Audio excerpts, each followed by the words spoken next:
Welcome to the Produce Industry Podcast, your weekly download on current events, trends, market reports, and community discussions. Join us each week from Tampa, Florida, as we cover all aspects of the produce supply chain industry. Ladies and gentlemen, here's your host, my boy, the voice of the produce industry, Patrick Kelly.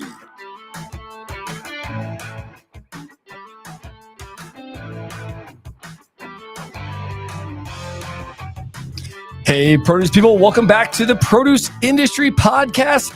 I'm your host, Patrick Kelly, also known as Little Citrus, coming to you live from Tampa, Florida, everyone. But guess what? Today, it is all about the Global Fresh series that I am hosting today with Juanita Gaglio. Everyone, super excited that we are here coming to you live. And as well, we're back from Fruit Logistica, Berlin. So we are going to talk all things Fruit Logistica, and let's get the host of the global show, Juanita Gaglio, on.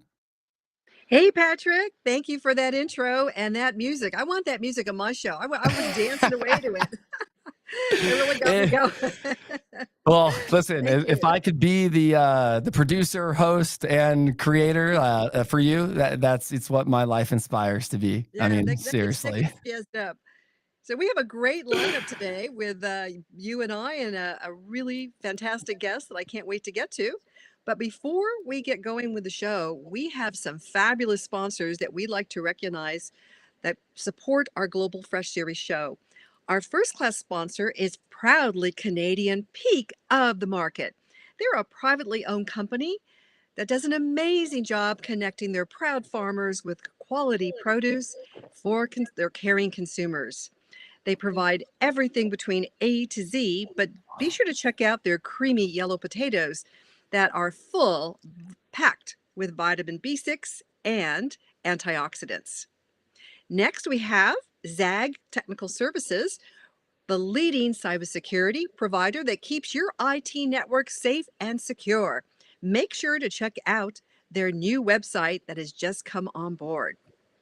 And we just finished Fruit Logistica. We're going to warm ourselves up for the next trade show coming to you, I think, next week, March 6th through the 8th, Southern Exposure in Orlando, Florida.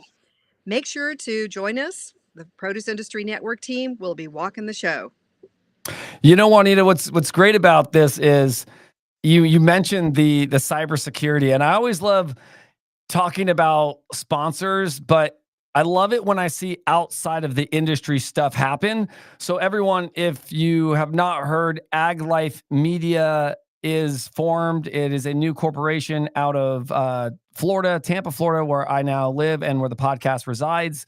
And sponsors, like, we decided to create a new website. Before, you were listed on the sponsorship page of the podcast, which is still there, but we're doing things a little bit differently with creating how we deliver news, right, Juanita? And the other day on one of the stories that we put up on Ag Life Media, which was ransomware attacks on food and ag expected to rise, possibly going to cause some disruptions. And I actually sent that out to Zag too and was like, check this out. And they were like, on point, right? So I love that when we're talking about actual sponsors, it's about stuff that actually affects the real world and what's happening. And don't get me wrong, I love seeing all the new apples and all the new varieties and what's coming out and what's farming. But you know, I love that Zag was tagged in with some of the articles that we have on aglifemedia.com. Yeah, keeping it safe. I mean, you can't do business if your IT network's going to be compromised. Yeah, I've talked to a lot of people too, just sponsors, organizers, and I can tell you many people, their website was hacked in the last year, how much money they said they paid for it. So it is, and especially with the ag sector. I mean, think about it. What if you couldn't access your inventories? What if you couldn't access your billing? All of these things play a role. What if your system gets hacked and your water is on a mobile app that we do see today, right, Juanita? Exactly. Even fertilizer, everything's scheduled at different times. Oh my gosh. Think about the CEA warehouses. What happens if their computer systems go down? All of that's electronic now. Everything. So, or, within computers and within your network, a lot of stuff runs off people's websites. I don't understand that when they have a server too, it all runs in together, just like us. If you've noticed, Ag Life Media, Juanita, speaking of that update, Mobile we were updates. down for like a week because we were Yes. transferring our server. And we didn't know it until people were like, "Hey, we cannot Calling get a us hold up, of you." going, "What's going on? Your emails are bouncing back." I didn't realize that. Listen, I felt wanted that week. Oh my gosh, I felt wanted. And speaking of that, that's a great segue to what we're going to be talking about at Fruit Logistica, because True. you can see Up here. a lot of upcoming companies. In fact, at our podcast, I think we had 2 that's doing a lot of data. Yeah. And it's all now like the one with the what is it with the camera in the field? Oh yeah, that's right. Hold on. Pro Grow camera. It was funny too because I remember this back. company. This was like a little. Remember that the lady we went that scans the plant and they tell you the nutrients in it and everything. Even that one, that was cool. We had to like go down to sector 3 though, like in the building. we had to go like 3 escalators down. That's right. Yeah. So yeah, again though, pretty fun. Great show. But let's talk about our guest. You introduced me to this gentleman, and he is a first-class guy. Right when I met him, I knew it was one of those things where I was like, all right, how can you not like this guy, right? Like, so tell our guests a little bit, or sorry, tell our listeners a little bit about our guest before we bring him on. Certainly. We have the pleasure of having Mike Knowles join us all the way from the UK. He is Managing Director of Fruitnet, the fresh produce industry's leading media company. Mike oversees Fruitnet's publishing and events business, but he is also very closely tied with Fruit Logistica and has been with them for quite some time. Amazing. Well, let's go ahead and get Mike Knowles on the line with us. What do you say? Come on in, Mike. Hey. Take it over. How we doing? There he is. I mean, listen, everyone, he's here. He's arrived. He's here. Awesome. Mike, thanks for joining us. And where are you coming in from?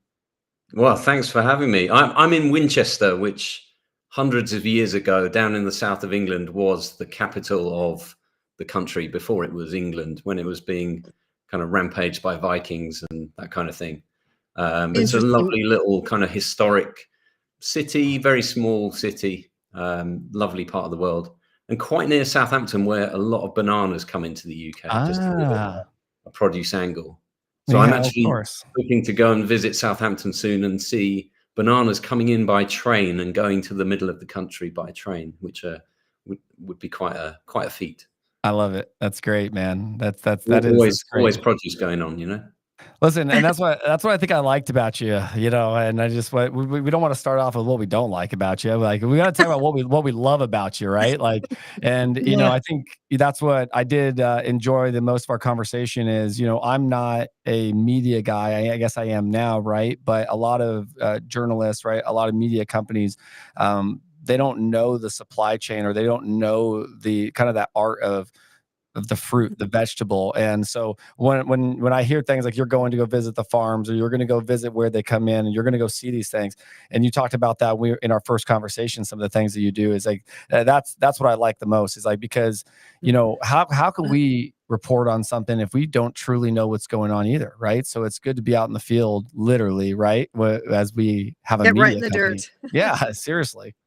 Absolutely. I mean, let's be clear. We don't know it all. Nobody knows it all. No way. And as a journalist at my very core, the thing I always want to do is just go and ask the questions and let people tell me. And, over 20 plus years of doing that, some of it sticks. Some of it I don't remember, and then people remind me, and I go, "Oh yeah, of course." Yeah, right. And there's a background understanding, which that's why we, and all of my colleagues, that's why we help people. That's why we help their businesses to grow, because we've kind of sponged and soaked up a few ideas over the years, and that's really all we do. But it is important. I agree. And why Fruitnet Media is, first class leading, I would say, media in our industry. So, well, let's talk about Fruit Logistica though too. We just came off a crazy show. Well, crazy show for me. This is something that you and Juanita have done for many years, right? Juanita, this is like your Right. show. The first show Juanita, I went to, there was no American presence whatsoever. uh, Actually, I went with What, Frederick. Frederick what was year the was that, Juanita? Oh my gosh, 100 years ago. It must have been maybe 1990, 1991. Oh, you win. You definitely win. I think my first was 2003. Mm, And it was, I mean, what were we, 26 halls this time? yep, 2003, it would have been 5 or 6 halls. oh, And it started in the corner of another show. There's the International Green yeah, Week. Green And Week, yeah. our founder, who's no longer with us, Gunther Schweinsberg, he had the idea that, hey, Messe Berlin, you're doing International Green Week. It's a big kind of show about all products, lots of food. Let's get some produce companies in there. So he convinced a few to take a corner, and it grew and grew very, very quickly, and soon became something that was its own show. And of course, these days, you know, it is still the biggest. There is competition. There's a very, very good show in Madrid, which kind of dominates the conversation at the moment. But if you go to Berlin, and of course, I am a, you know, paid up flag waving Fruit Logistica fan, and my job is to make them look as good and be as good as they can be, especially when it comes to all the content stages and the press releases and that kind of thing. But there is a density and a critical mass of innovation, companies, exhibitors, decision makers that attend. And if you go to Berlin, you always get something out of it. You are jaded on the plane home. You are tired, but you are full of ideas. And I came back to London on the flight. There was, you know, 200 people in the produce business on that flight. And you're still talking away. You're still understanding what's going on and hearing about new projects, you know, new leads. It's a wonderful thing. So, and I know you guys enjoyed it as well. Yeah, you know, Mike, for all the years I've been going, I have to say every single year there's something new. There's something Yeah. different. And, you know, you never go thinking, oh, it's the same old thing. There's always something different. And this year, I thought the podcast booth was brilliant. Whose idea was that? I mean, that was the Absolutely first time. wonderful. So Yeah. every year we have a little kind of wash up meeting afterwards, and we go and meet with them as the media partner. So we talk about all the kind of media features, content features around the show. And podcast is something we've been talking about for at least 5 years, but working out how to do it well, not just turn up with, you know, a microphone and Yeah. you know, just hope it works. Actually do it properly. Research what the right equipment is. So this time, that was when we were kind of ready to push the button on it. And it's not just for Fruitnet. You guys used the pod as well. Yeah, we were very pleased when It's we received open the to email. everyone. Yeah, and that's really good, because then you get a bit of momentum. You get people seeing that as an important part. So that effectively became our 6th or 7th stage. I think we have 5 or 6. I've lost count. The guys from the CEA Alliance, they use one of the stages, so that becomes Farming Forward. Tom Stencil and all those great guys. Yeah, Tom. But yeah, the podcast was a good feature. We also gave them 2 or 3 years ago. We said you should do 2 other things, and we said you should convene a meeting of retailers, because retailers, important as they are, they don't meet each other. So why not get them together and learn from them? You know, so we got you know, heads of companies like Tesco, Aldi, Metro, the head produce buyers. We got them together in a room. It was all off the record, which as a journalist is an absolute Would love disaster. to have been there. Right. But it was a good thing. So that was one idea, and then the other was at the complete opposite end of the seriousness scale. We suggested you should have a mascot race, because life is fun, right? Like, business is not meant to be boring, staid, starchy, and all those kind of things. Get the mascots together, make them run round. If some of them fall over, we'll be there to patch them up. It happens. It But happens. it happened at on the Friday in the, you know, the great big south entrance hall. I saw that. It was Yeah. glorious. It was amazing. It was over too Yeah. quickly. Who Sorry, Juanita, go ahead. did you have the Chiquita lady running as well? The Chiquita. No, the Chiquita lady and the pink lady were conspicuous by their absence. I know that Bobby Banana from Dole was booked in to be there. I don't know whether he failed a late fitness test or something, but he was going to be there. He didn't make it. The winner in the end was the rain-grown avocado from Aosta, who obviously had the right shoes on. Yeah, that's the key. I guarantee you. Like, if I was like, all right, we're doing a race, I would make sure that I brought my running shoes as well. Exactly. Guys, I won't tell you where the Statue of Liberty came, but suffice to say, she didn't win. She did not win. Okay, well that's fine. I get it. Well, here's there was so much going on. I would say, Mike, from all the halls, everything in between.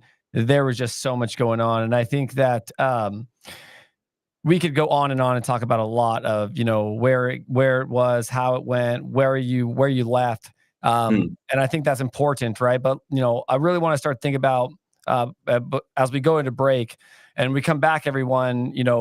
Mike's going to give you some key takeaways from the conference.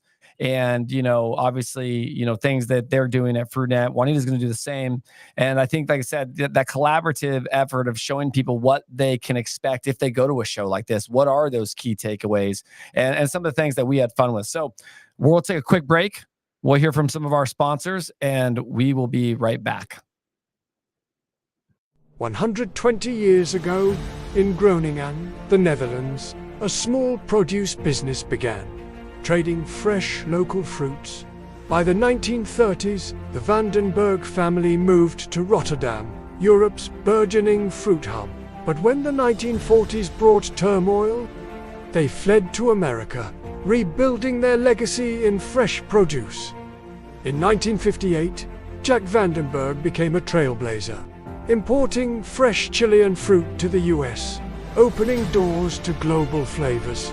Today, that spirit of growth and innovation continues, with sustainable packaging, carbon footprint tracking, and the finest fruit varieties. We're redefining freshness for the future. Family, fresh, innovation, celebrating a legacy 120 years in the making. This is Jack Vandenberg. Do you want to make business decisions with confidence and clarity? Are you looking for a way to optimize your operations? At ZAG, we believe in a future where technology is a competitive advantage, and we're excited to introduce you to our new business insight solution, Syncrova.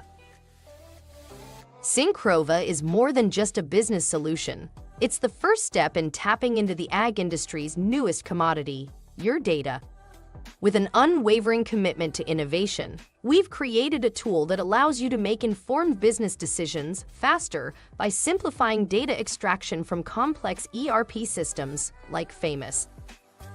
By leveraging robust data pipelines, Syncrova provides organized data sets that are compatible with leading BI tools, empowering report developers and business personnel alike with a solution that's intuitive and easy to manage, freeing their time to focus on what matters most, growing your business.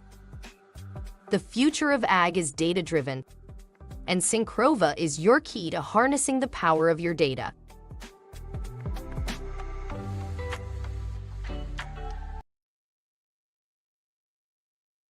Hey, produce people, welcome back to the Produce Industry Podcast. It's always great to hear from dynamite sponsors creating dynamite content for the produce and supply chain industry. We are on the Global Fresh series today. Let's get our host back, Juanita Gaglio. Hello, Great Patrick. talk so far. Great talk so far. We're having a good time. We're going to get into this a little deeper, so we keep our listeners happy with our time frame as well. Everyone, we have Mike Knowles of Fruitnet, and obviously I met him for the first time at Fruit Logistica Berlin. And we've talked a little bit about Fruit Logistica, Lynn, and you can tell there's between Juanita, myself, and Mike, passion for produce, but also it's kind of like catching up, from the last couple of weeks as well. So let's get Mike back on the line as well. There he is. Hey.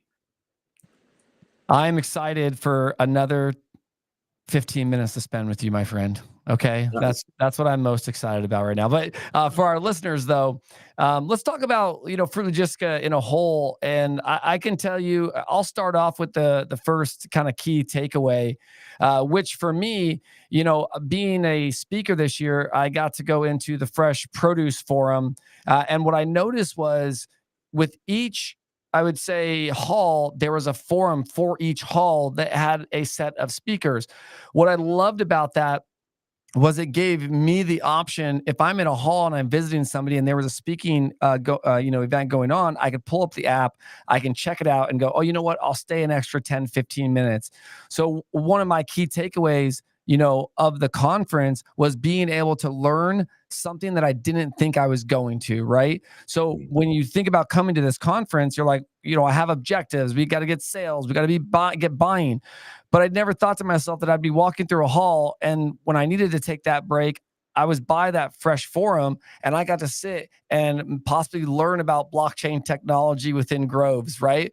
Innovation, or just hearing about what's happening in other countries. So that was, I would say, my first key takeaway is don't go there expecting A, B, and C, because you might be leaving something off the table.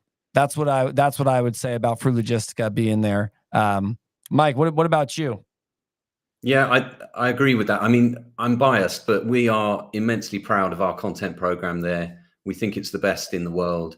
And it is designed with, making it easy to access what is going to benefit you. That with that in mind, if you're in the hall 25, 26, you are among a lot of the kind of long distance suppliers into Europe, a lot of the tropical trades. You've also therefore got a lot of the logistics companies there, the shipping companies, Maersk, Hapag-Lloyd, MSC, and so on.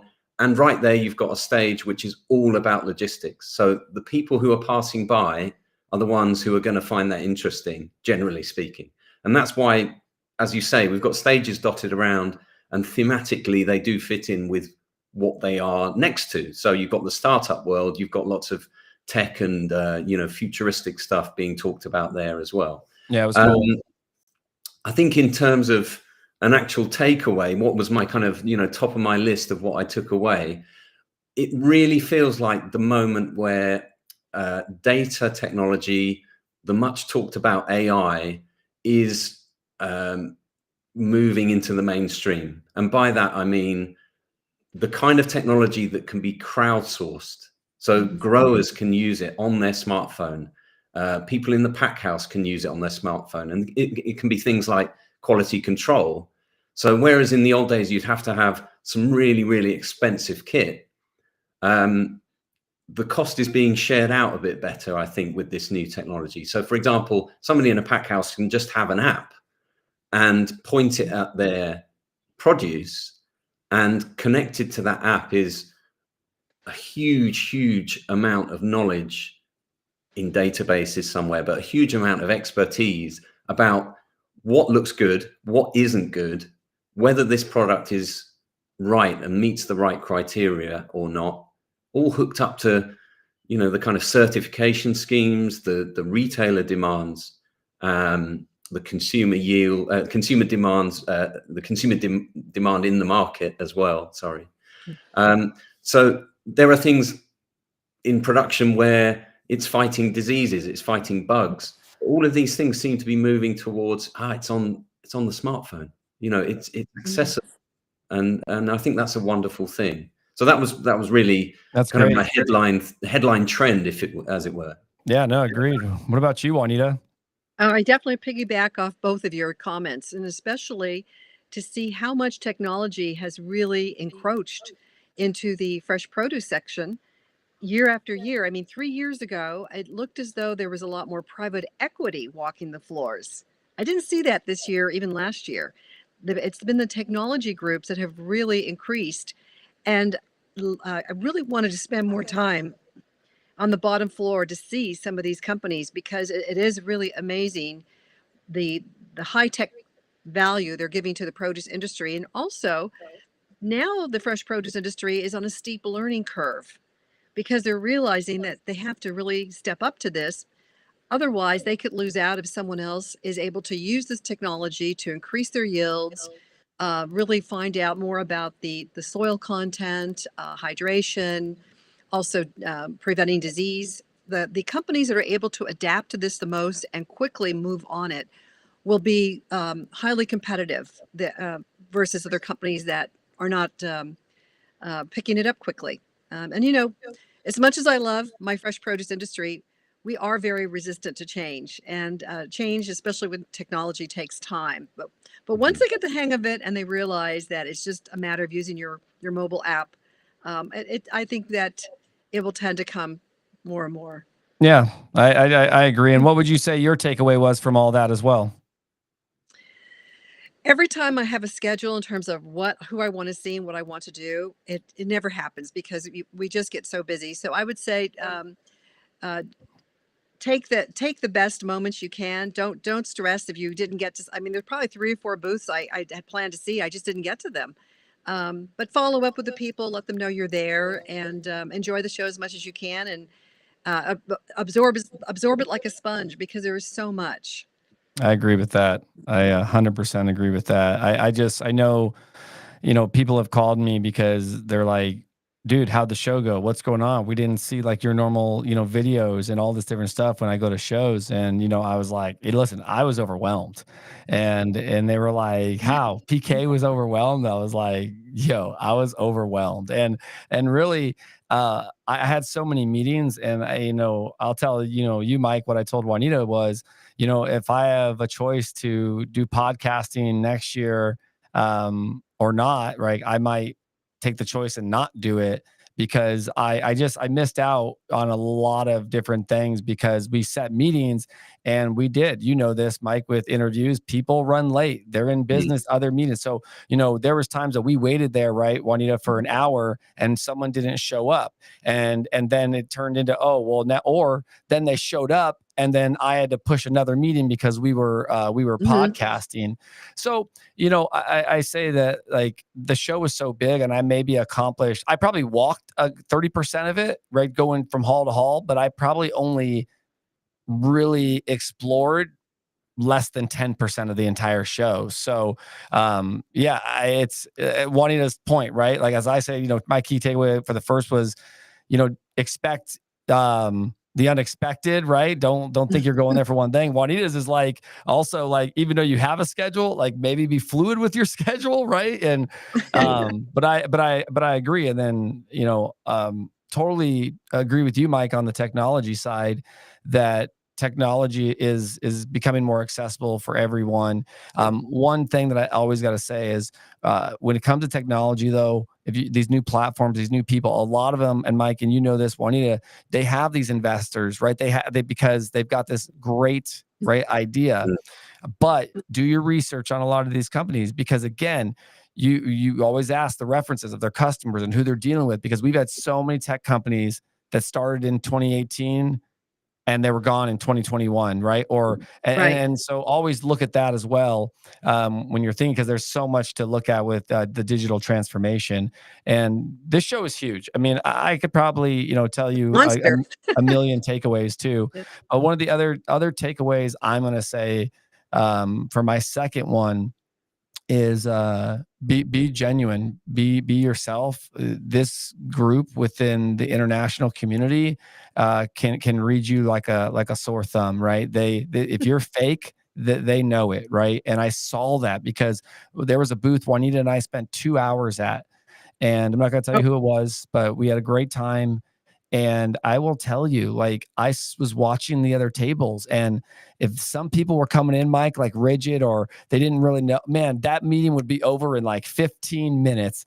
And then the people that were relationship building and weren't faking it, right, and were really, genuinely interested in it, they stayed a lot longer. So I would say that don't be afraid to sit down for an hour. If you're thinking you're just going to go, oh, I'm going to go stop by someone's booth and see them for 10 minutes, it might turn into an hour and a half, right? And It's a tricky one, though. right, and things But change, Patrick, right? So the trouble is that, especially in our business, you kind of want to get around as many people as possible. I take the point. Nice as it would be to sit with somebody for an hour. I've stopped doing long interviews. The first few years I went, I'd go into the Italian hall and I'd sit down with somebody and I'd let them tell me about the business for an hour and a half. And we just don't do that anymore. We just can't do it. It's too too busy. That said, I think you can get around people and make an impression, in a short time. I'm slightly disagreeing with you, Patrick, if that's okay. right. That's just my takeaway. For me, someone that's never been to the show, right, Mike? I'm so used to we've had to speed dating. Like I'm so used to, hey, here's my business card. How are we doing? Talk for 10 minutes and you move on to the next booth. It was even enjoyable to me to learn, right? It's interesting you say, you only saw 10% of it. I think that's most people's experience of the show. Almost like, I wish I could have had another 2 days of it. Okay, some people will say, thank God it was only 3 days, but because it is tiring. 5-day guy. But, from our point of view, the wonderful thing about it is, and the organizers of Fruit Logistica want to kind of make this clear to people as well, is that it's the starting point of something that then lasts through the year. Okay, so we as content providers will focus on lots and lots of different stories over the next few months. We recorded 11 podcasts and we'll do one per month until the next show, and they'll still be interesting. We pitched the questions just right, so they were looking more to the longer term. We publish magazines through the year. We'll take stories. We'll hear about things that we have a team of 40 there, and we will work through all those leads. And you can't do it straight away.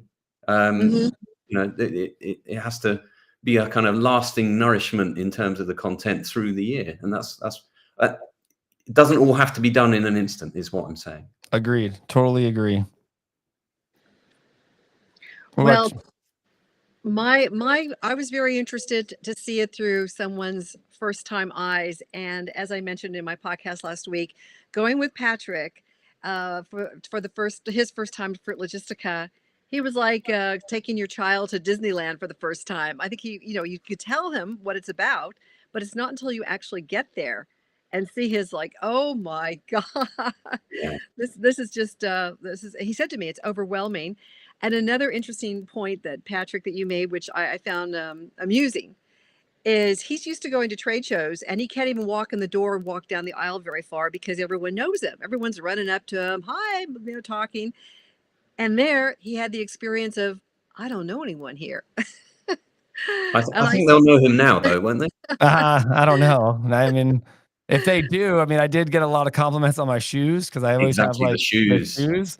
Merch. But that was fun to see, versus, you walking in and people running up to you. You were just kind of like walking through going, wow, I don't know anyone. And I normally get even when people, I love talking with people because, again, the reason why I guess people come up to me is because I interview so many people that they want to talk to, right? So I have the knowledge from all these great guests. And so I'm used to talking about a lot of the things or the people that are on the show and how's it going or what's here. And then I was like, well, this show, like I said, I was almost like, it kind of brought me back to like when I was at my first trade show. I'm like, oh my gosh, do I go say hi to someone? Do I not? Like, I even started telling myself, you got to get rid of 26 business cards today, Pat. You need to go say hi to people. You need to like do that, right? And did you find them receptive? Yeah, no, there was a lot that was receptive, right? And a lot of people. There's always one or two that go. Yes, we got a couple of those, but I would say at the end of the day, it was very receptive. Okay. It was. I know that a lot of people. I can say this. Some Brits sometimes are a little bit cold. No, listen, I am a man of culture as well, so I kind of read the situations, read the booths. But I can tell you that nobody knew about the Produce Industry Podcast and what we've done. So a lot of times when I showed them, like I pulled out my phone and was like, yeah, but they were like, oh yeah, come here real quick. Hey, take a look at this. And then giving them my business cards. So, I did get rid of the amount of business cards I wanted to, right? And I got to meet new people, right? So I met, a new 26 individuals. I don't just bring business cards to pass out, Mike. I bring a set amount and I say, you're going to meet 26 people that you're going to give your business card to that is going to be a follow-up, be something. Yeah. I don't just give business cards to everybody because you never know, right? So listen, as we start to wrap up this episode, because we don't want our listeners to have to be changing, pressing pause or coming back tomorrow.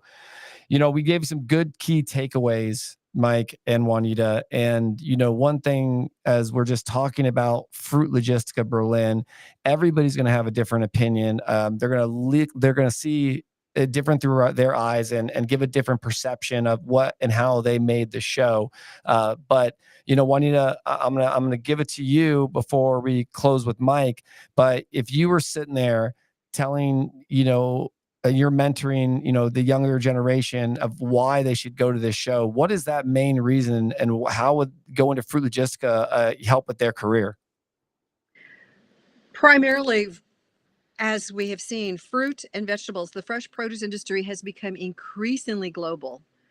And I think it's really important, even if you're just working in one area in Europe or North America, you still need to get out there and make those connections and learn about the supply chain, what's coming from other areas, with especially off season now, things being imported, exported throughout the world, and some of the big trade agreements like the Mercosur agreement between the South American countries and Europe, which is really going to open up free trade between these two entities. So it's all about learning these trade agreements, the supply chain, and fostering relationships, which we do in the produce industry that for years to come. Like I said, Chris White, I met him when I first started in Brussels. So very cool.